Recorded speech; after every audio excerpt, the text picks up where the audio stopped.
The PUMA FUSE Training Shoes. So 3 things that I like about this model is number 1, the price. At a price of $90 USD for a new pair, you really cannot fault how budget friendly this model is, especially when you compare it to other top cross trainers. This is like $40, even $60 less than other new cross training shoes. That's a pretty considerable amount.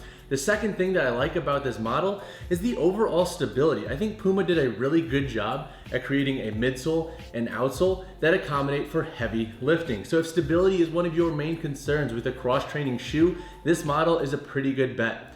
The third thing that I like about this model is that overall, its construction features do a really good job at nailing a lot of the aspects that most look for in cross-training shoes.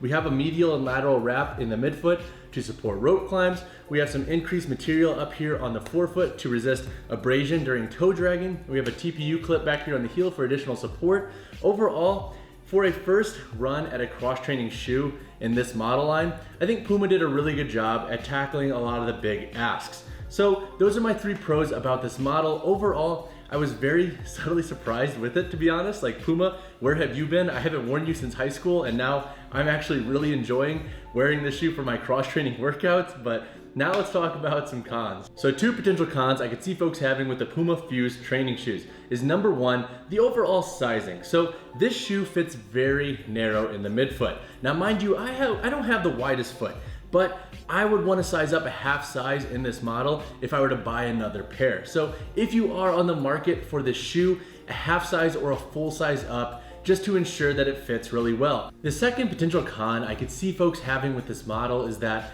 if you are somebody who wants a more recreational training shoe that has a little bit more of a responsive nature to it, this may not be your best bet. Whenever we have stability go up on cross training shoes, generally versatility will go down. So this is a very stable model. The midsole and outsole don't have a lot of responsiveness to it. They do a good job in agility and plyometrics for the most part. But if you are somebody who's a bit more recreational in activity and you want a little bit more of a responsive nature in your shoe, this may not be your best bet. So when it comes to performance, I'm gonna break this section into 3 different parts. Let's talk lifting, agility and plyometric workouts, and then day-to-day wear and shorter runs. Now on a lifting basis, I honestly am a big fan of this shoe. I like that they add a wider toe box to accommodate for toe splay. Now do note that the midfoot is very narrow, but they did make a point to make the toe box decently wide for splaying those toes. And also, I really enjoy the overall stability in this model. I mentioned that in the pro section, but this is definitely one of the more stable cross trainers I have worn in 2021. The midsole and outsole do a really good job at promoting really good support and grounded nature when it comes to stability, but also there's a 4mm heel to toe offset in the shoe, which a lot of folks really enjoy with their cross training shoes. So on a lifting basis, this shoe I think does a really good job at accommodating stability. On an agility and plyometric basis, there's a couple aspects that I really like about this shoe, and then also I'll touch on something that I'm not such a fan of. So the things that I like is the overall grip on the outsole. So the Puma grip does a really good job at giving you traction in multi-direction activities. Also, I really like that the toe is very easy to break in. It's very easy to get on your forefoot in these shoes. They don't feel like they have to take weeks to break in because they're overly stiff with the rubber that they use in the outsole. So overall, the shoe feels really good when it comes to agility workouts. The only drawback to this model is that with the increased stability, we do miss out on a little bit of versatility with it. So it isn't the most accommodating for longer durations or longer sessions when you are doing bounding activities or like jumping activities. So if that is a concern for you, something to keep in mind. Doesn't really make or break performance, especially for most of the durations of workouts I put these through, but definitely something to consider. So overall, agility and plyometrics, I do enjoy in this shoe, but it's not gonna be the most responsive when it comes to landing in this model. On a shorter run and day-to-day basis, the shoe does okay.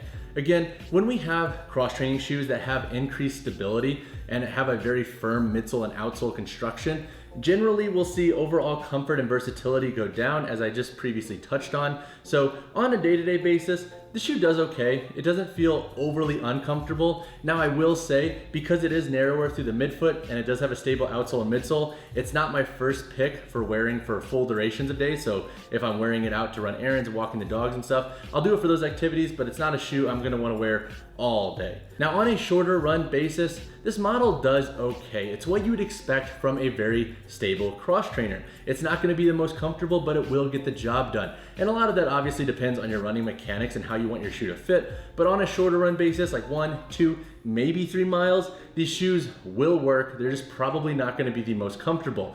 On a longer run basis, I didn't even bother in these shoes. Like I don't have enough pride to run more than 3 miles in this model to prove a point.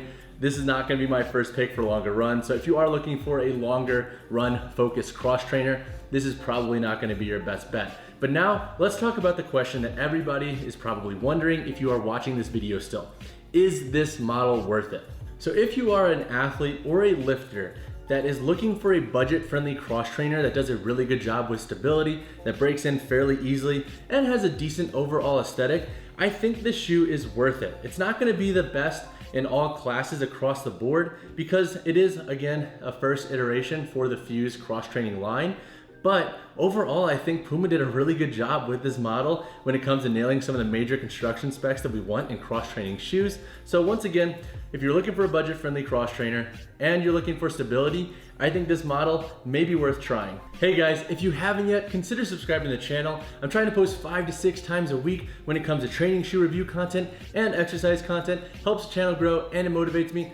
Plus, you might see a dog here and there. I appreciate you. Now back to the review. So as for sizing and fit, I mentioned this already in the con section, but with this model, you're gonna wanna size up a half size to a full size.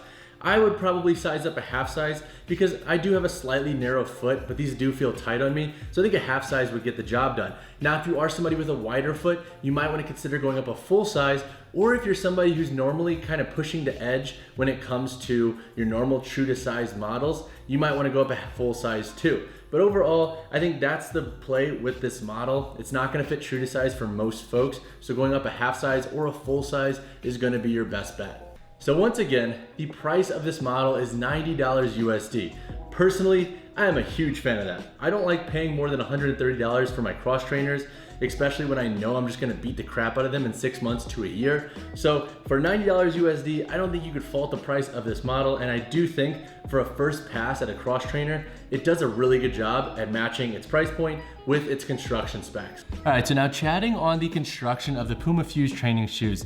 Up here on the toe, we have an outsole layer that wraps up. Doesn't really have any signs of early ripping, so overall decent for durability thus far. We have a synthetic layer here on the medial and lateral side of the toe. That's a good sign for durability when it comes to toe dragging. We have a tensile mesh throughout the upper, and on the lateral and medial side, we also have an outsole layer that wraps up. That's a decent aspect for rope climbing. So if you are an S-lock rope climber, pretty good overall when it comes to gripping that rope. Not as big and prominent as some other cross trainers, but overall it does a pretty good job, and at least that I've noticed in my testing. Back here on the boot, we have a more mesh-like material. Overall, the boot's pretty stable and locked down. Like there's some good structure to it. And then making our way here to the midfoot, 1, 2, 3, 4, 5, and a 6th eyelet back there for lace locking. Personally, I've only been using the 5 eyelets on the front, and it's been working really well, and they feel very secure. But we have some synthetic layering here throughout the midfoot too for increased durability around the midfoot. Now I will say, whenever we have a cross trainer that has laces exposed like this on the midfoot, we may see some fraying with the laces depending on the activities we're doing, but I haven't noticed any breakdown issues yet. Making our way to the heel, we have a rope back here to help pull that shoe on. It's a pretty nice feature. An additional plastic heel clip right here to increase the security of the boot. Never really noticed any heel slip issues in this model yet. And also we have a plastic TPU heel clip around the around the heel back here for additional support. So the heel overall is fairly stable. There's some good structure to it. When it comes to the midsole material, as you can see, there's not really much going on, and that's why the shoe feels so stable. Like you are very grounded in this model. And then looking at the outsole, we have a PUMA grip material going up, and we have some metatarsal lines up here, which help, I think, give you that nice gripping feeling and help the shoe break in a little bit quicker. So making our way to the tongue here, we have a lighter tongue material. Now, what I will say is to be very careful when you're pulling the tongue on of the shoe. We know that when we have thinner tongues like this, especially in cross trainers, we have to be careful with how we're pulling them on because we don't want them to rip, obviously. So those are all the major construction aspects about this shoe. Personally, I think PUMA did a fairly good job at a first run at their first ever official cross training shoe, so to speak. And if you have any questions on things that you think I might have missed or that you want more clarity on, just hit me in the comments as always. And that wraps up my review of the PUMA FUSE training shoes. So I have to say, I am honestly a fan of this model. I wasn't sure about how I was going to feel going into this because I haven't worn PUMA shoes since probably high school track, but man, for a first model, I think PUMA did a really good job at nailing a lot of the major construction specs that we want to see in cross trainers. PUMA, if you're watching this, keep going. But as always, guys, if you have any questions on this model, drop them down below, drop a like to the video, subscribe to the channel. I'll see you guys in the next one.